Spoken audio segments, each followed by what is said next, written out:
All right. I was ready to go at 10 o'clock on a Tuesday, and then I had some streaming issues, but here I am. So, my question today is how many phone calls would you have to make if you personally wanted to speak with Putin in Russia or Zelensky in Ukraine?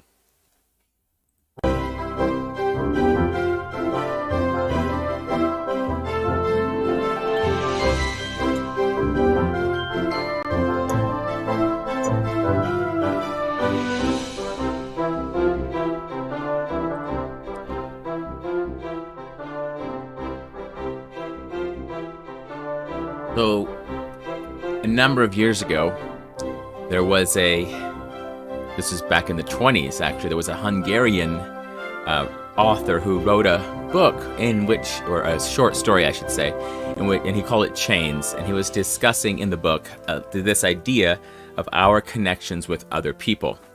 And so I was thinking about that recently. It's usually called the Small Earth Project or the 6 degrees of separation, and different people in different places have worked on it in different ways. I mean, we're talking about the Massachusetts Institute of Technology and several other actual schools have done long research things on this. There have been some of the big corporations have done huge amounts of studies.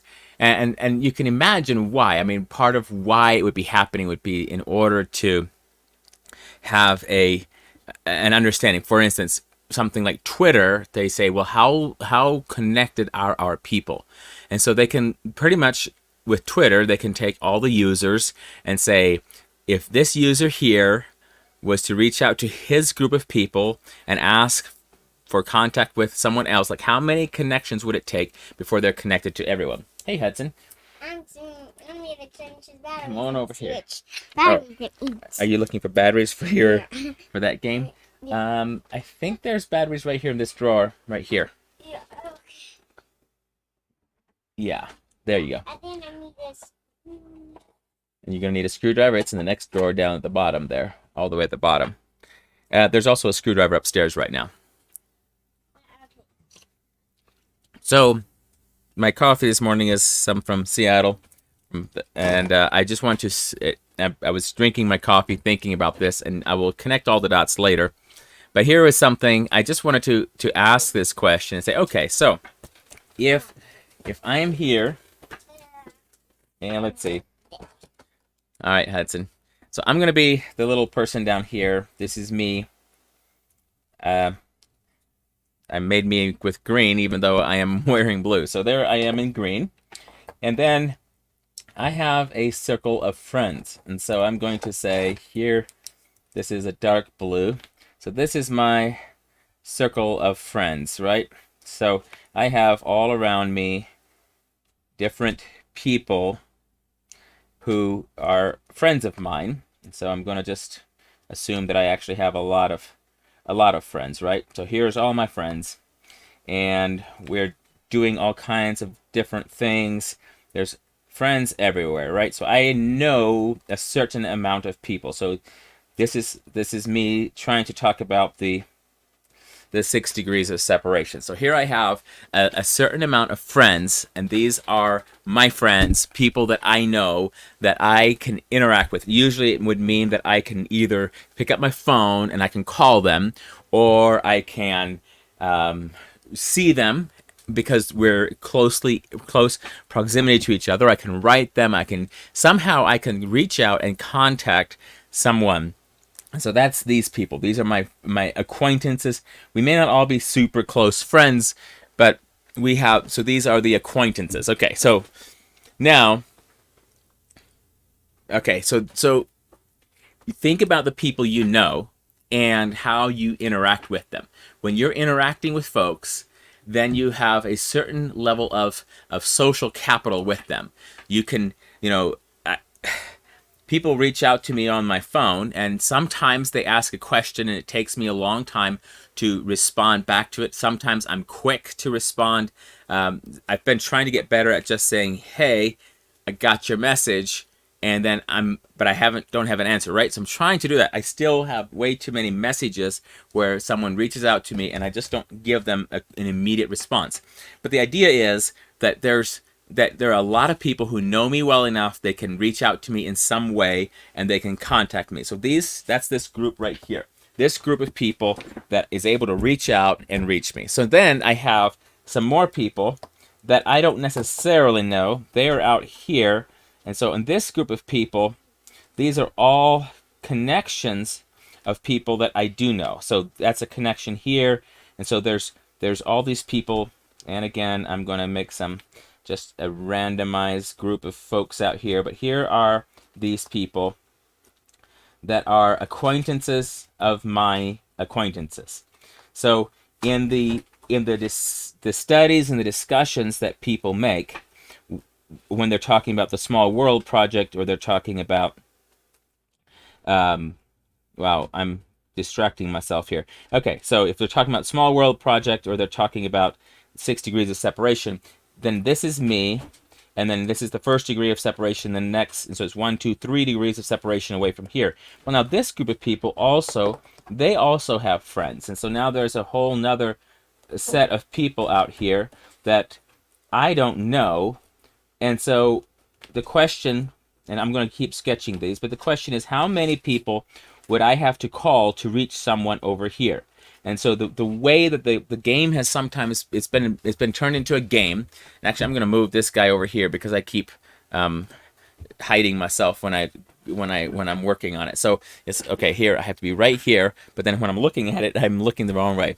Well, this is just awkward. So maybe I could do this, and maybe I could do this. Does that work? Maybe that works. I don't know. Okay, well, let's try. So keep drawing my little people here. So I have my people, and so these are now what, the 4th degree of separation away from me. So here's all these. I'm having to draw so many as I get farther and farther out, right? So here's a lot of people that I don't know, but they're out there. They exist, and they are folks who are known by someone. I could start this circle at any one of us. So I have me here, 1, then it's the 2nd degree, and then it goes to the 3rd degree, and then the 4th degree of connection. And then somewhere out here is, well, let's see. What do I have here? Another group of folks, right? So here we have another connection. So I'll just draw a few out here, and there we go. Make a few folks way out here.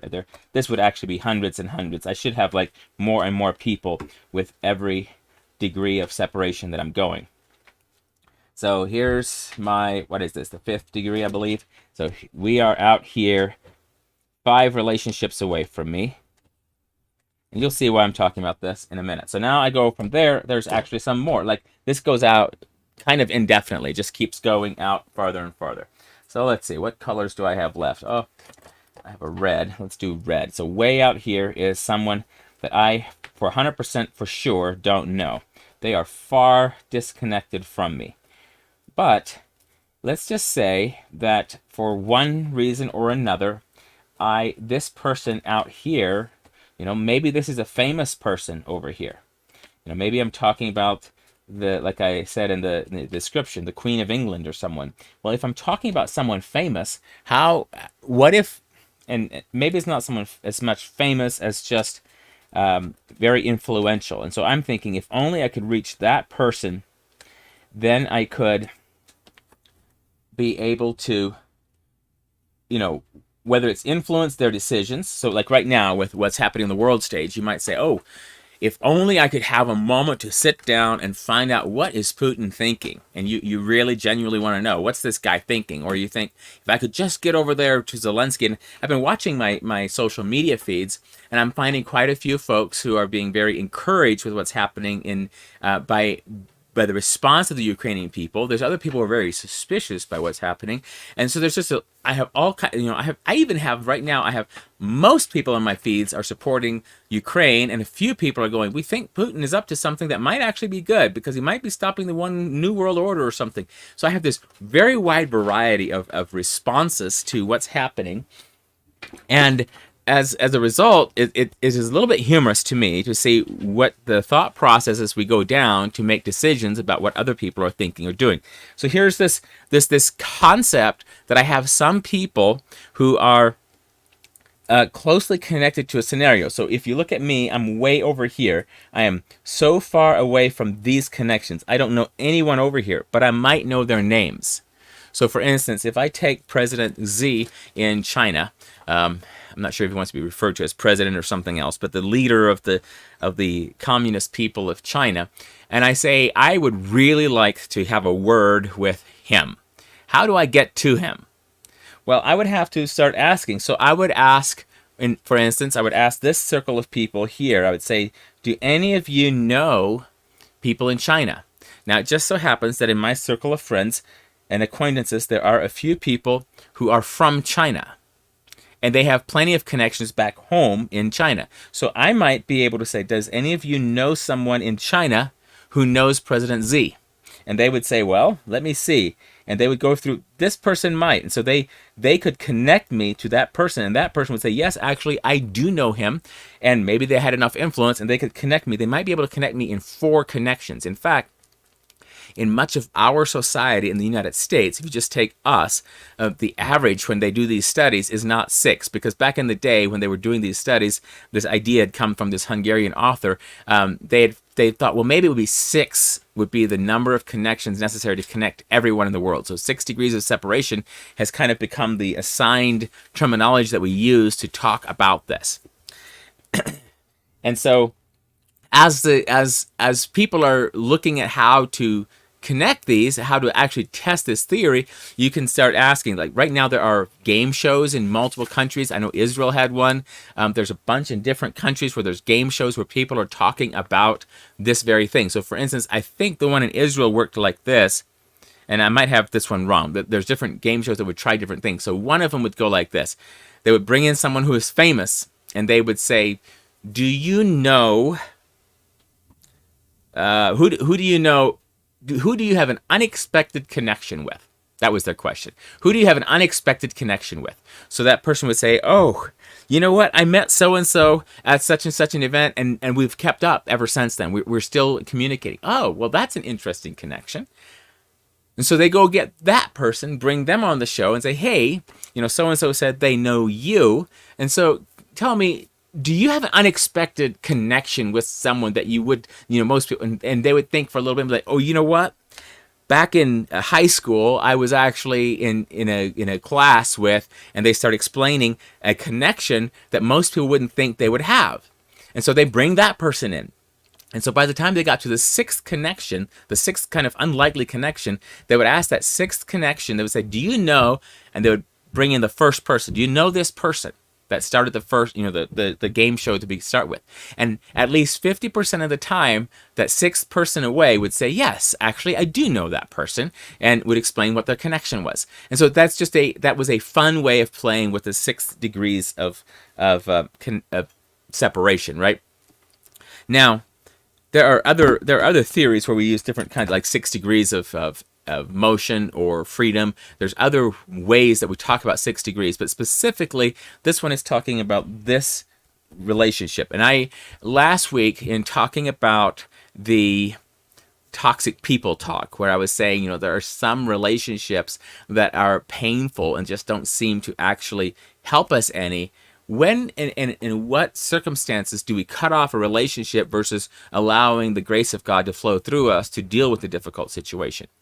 And there are times, like I mentioned last week briefly, where there are times when, we separate ourselves from a fire that's burning because it will literally hurt us. So if someone's trying to kill us, we will often remove ourselves from that relationship because they're trying to kill us. And so there are times when we find it necessary to have some measure of division. But I wanted to flip that question around and say, so the people around you, like not just looking for ways to be separated from people, to be divided because, you don't want their negativity. But let's change it around and say, okay, you have the Spirit of the living God in you because you belong to Jesus Christ. So how much influence do you have on other people? So not just the toxic people in your life, but any people in your life. So for instance, imagine with me this scenario. let's say that there is out here in this row of people out here. Even just a light blue row. So this row right here, this is the third degree. These are people that you don't know, but they know someone you know. And so let's say that you are an authentic Christian that is spirit-led, that has the Spirit of God within you. You believe the Word of God. You are practicing your faith with God. And the people around you say, wow. And so here's what happens. Out here, there's a person. And she says, I don't know anybody that actually reads the Bible and is a Christian and actually does what they say they do.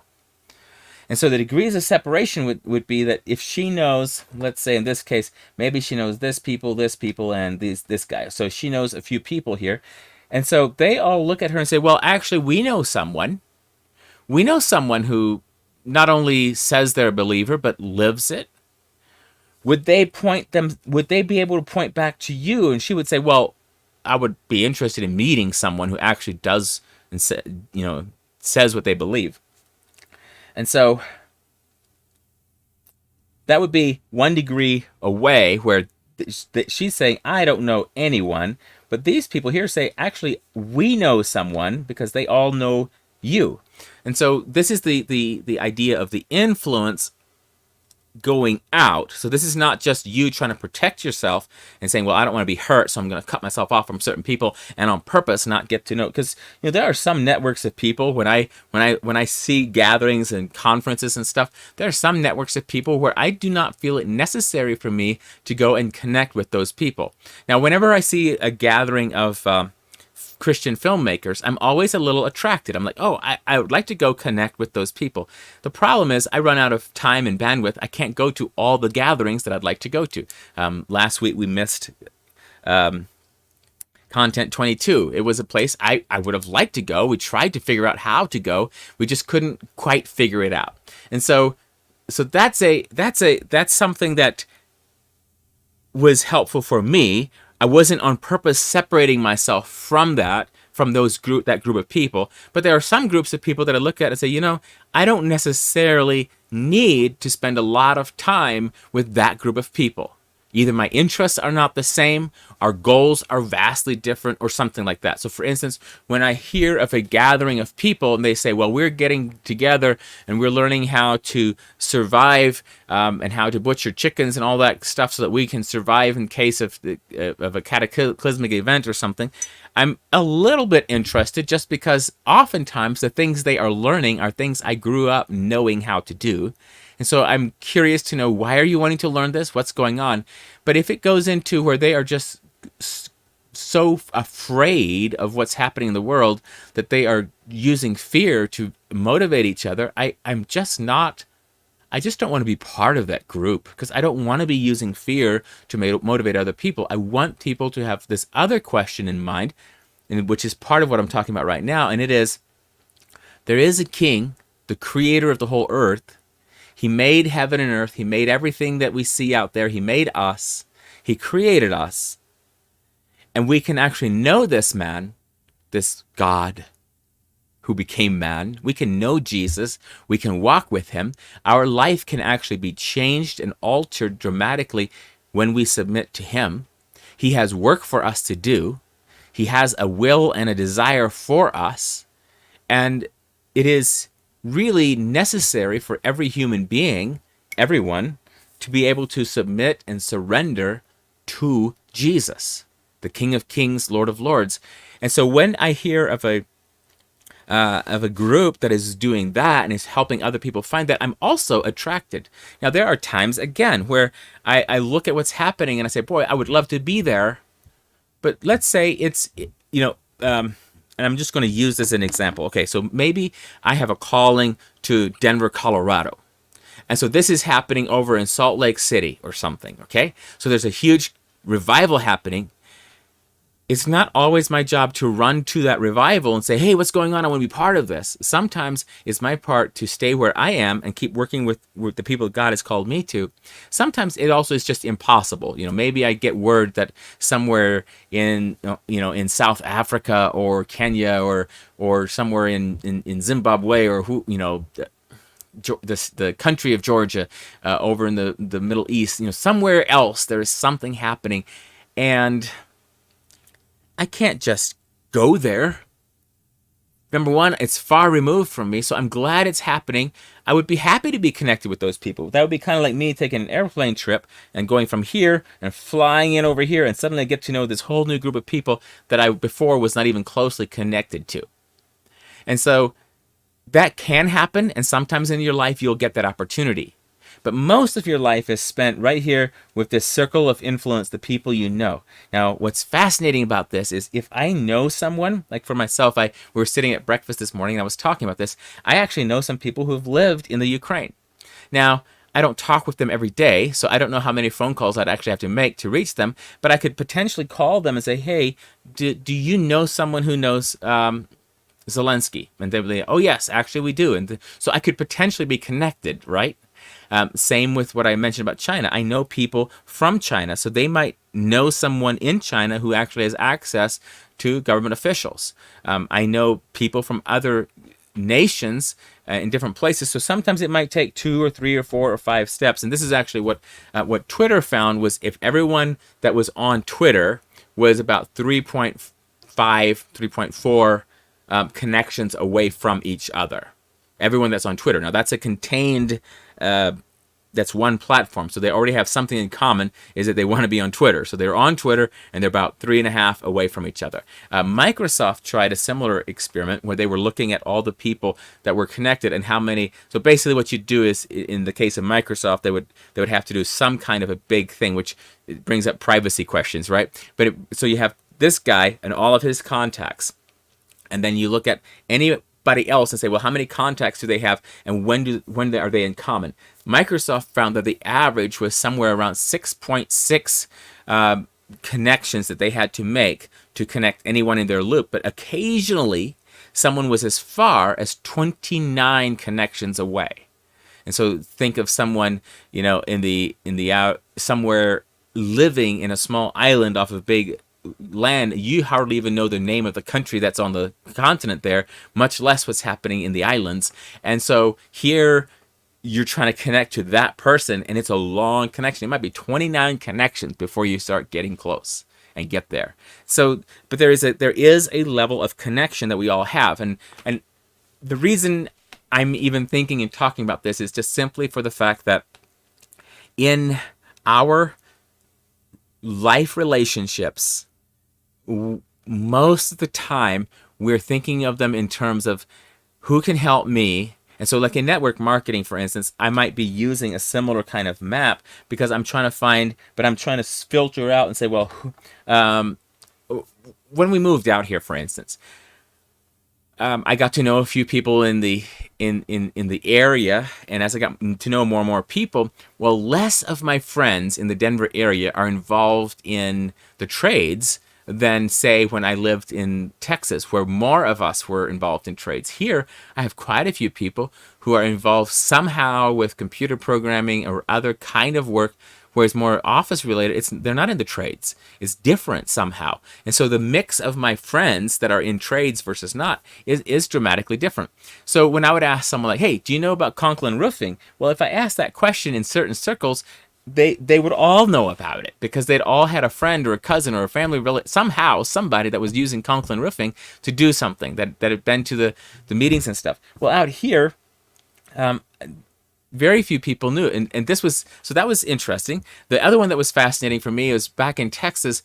It seemed like every other person I knew was somehow doing Plexus, and so Plexus is another network marketing organization. Well, out here, a lot of people care about their health. They're doing all kinds of stuff about health. But when I just asked around a little bit, very few people were doing Plexus. Now, part of it is people out here are healthy in a different way than most people that I knew, say, back in Texas. People out here are already watching their weight. They're already doing a lot of healthy things. They're more active. They're outdoors more.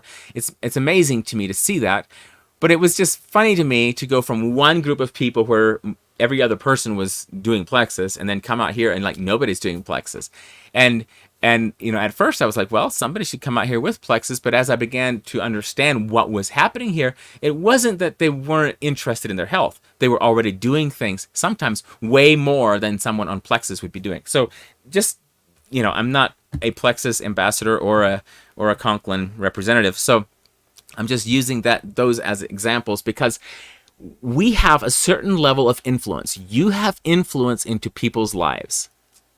And sometimes all you spend your time thinking about is how to protect yourself from someone else reaching into your life. And you think, I don't want them to take, whether it's using up your time, whether it's just toxicity, whether it's negativity, you're just like, I don't need that. Maybe you are renewal theology and there's reformed theology that's constantly hammering at you. And you finally are like, you know what? I just don't want to talk about this all the time anymore. So I'm not going to hang out with those three people because I'm sick of it. Maybe that's your instance, or whatever. So you stop asking the question, how am I influencing them? And you are just answering the question, how can I keep them from pestering me, influencing me, right? And so that is a more selfish way of looking at it. Occasionally, there are things that happen, for instance, if someone keeps physically hurting you, you go on bike rides with them every weekend, and every weekend you fall off of something and you get hurt. At some point, someone's going to tell you, I think you need to stop hanging out with those people because every time you do, you try things that you are not ready for and it keeps hurting you. Maybe it's actually physical pain, maybe it's emotional pain, but there are times when we have to separate ourselves. But the question I had as I was thinking about this, well, in the church planting networks, there are a lot of networks of people, and it's amazing to me. Every time I hear of another church planting network, I start looking at who's involved, how it's connected, and it's amazing how closely connected the church planting world can be, who's involved, And so I'm not saying that every church planter knows every other church planter, but there's less than 6 degrees of separation. There's a deeper connection somewhere there. And so I'm looking at that from a perspective of personally needing encouragement to stay in the battle some days. Then I started flipping that, going, well, if I need encouragement to stay in the battle, that means everyone else also needs encouragement to stay in the battle. How can what God is doing in my life encourage other people to stay in the battle? And so that's the question that I am asking now, is when you think of your capital, your connections that you have in life, how many are you away from someone? So not saying that you could go, and get a hold of the leader of the president of North Korea and change the world. But what if you could? What if you can change the world? What if your level of influence is big enough that you can impact somebody? Because sometimes when we think about the people groups, when I'm looking at a group of different people, wow, that's very bright. There we go. That's a little bit better. So sometimes when we're looking at this, what happens is we can start feeling very isolated down here.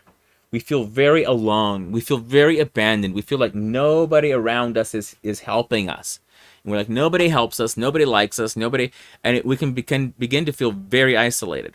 There's other times when we see someone and they're one or two circles away from us, and we say somebody ought to influence them. Somebody ought to let them know. Don't they know? And we, because I remember when I first discovered that there were folks in the world who ascribed to the flat Earth theory, I was like, have they never traveled? Have they never? And so as I'm asking those questions, what I realize is I'm assuming that I can't go talk with them in person. And so after a while, I actually got to speak with some flat earthers in person. That was fascinating.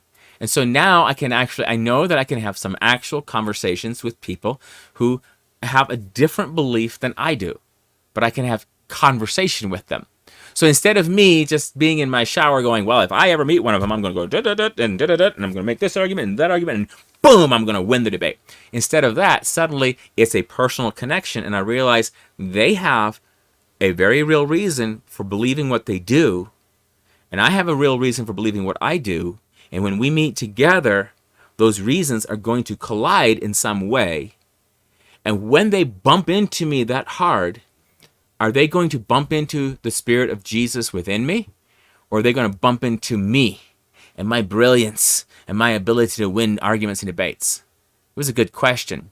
And so now, when I think of all the folks everywhere that are out there, the whole circle of people, instead of me always just saying, well, so-and-so needs to go talk with somebody, maybe so-and-so needs to go talk with somebody, but maybe I need to make sure that the Word of God and the Spirit of God is able to flow into me and flow out of me, and that my influence can go this way out to people, and that I am actually impacting all of these people. Because sometimes I will start thinking, I can't influence anybody, but I can. I do have some influence. All of us actually have influence.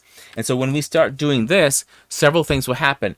Hopefully, if it's the Spirit of God and the Word of God coming from us, it will encourage these people in their faith. And then they might start spreading out through their faith, and pretty soon, in 6 connections, according to the theory, in 6 connections, we could potentially meet everyone in the whole world with the gospel of Jesus Christ. With the fact that the truth that there is one king over all, and he has called each of us to follow him. So you think of Peter, the apostle. One day, Jesus said, you, Peter, come follow me. Later, they were on the seashore. This is after the death and the burial and the resurrection of Jesus. They're on the seashore, and Peter points to John and says, well, what about him? And Jesus says, what is that to you? You follow me. Eventually, Peter's standing at Pentecost, and the people are saying, what do we have to do if we want to follow him? What do we have to do if we want to be saved? He says, believe in the Lord Jesus Christ. So he begins to preach, he begins to disciple, and pretty soon, this circle keeps going through the ages, and at one point in time, I heard the message, and I surrendered my life to Jesus.